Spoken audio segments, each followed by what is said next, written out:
We are also, I'm able to share with you that Canada is increasing our presence in the alliance's eastern flank, where we lead NATO's multinational battle group in Latvia. The battle group plays a critical role in detecting and deterring threats, and to make our deterrence even stronger, we're working to scale up our multinational brigade, their 2-brigade size. As well, Canada is sending the HMS Charlottetown into the Mediterranean, where it's going to assume command of the standing NATO Group 2. Also able to share with colleagues some of the investments we're making through our new defense policy update, which will include a very strong upward projection of our defense spending so that we can meet our obligations to NATO and also to the defense of our own country.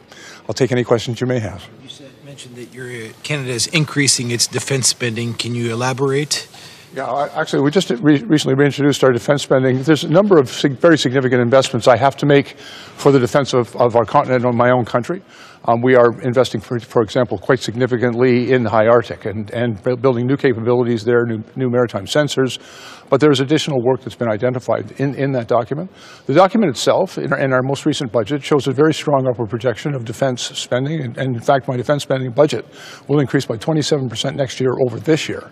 But Canada still has more work to do, and we are going to do that work. And we've begun the important processes of acquiring the additional capabilities that we require and that we require to meet NATO's requirements of us. And so we are proceeding with those.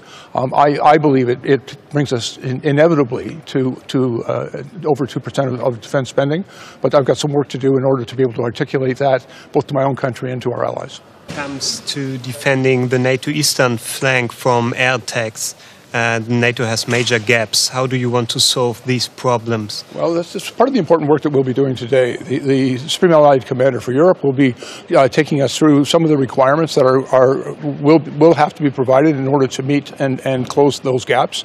It's an important investment. We all have a requirement to scale up our military production in each of our countries in order to meet those gaps. But I think the work is moving forward. I think the SACEUR has done some excellent work in helping to identify what needs to be done next, and we are all committed to making the requisite contributions to achieve the goal of closing those gaps and making sure that we're strong throughout the NATO alliance, and so that every inch of NATO territory can be properly defended.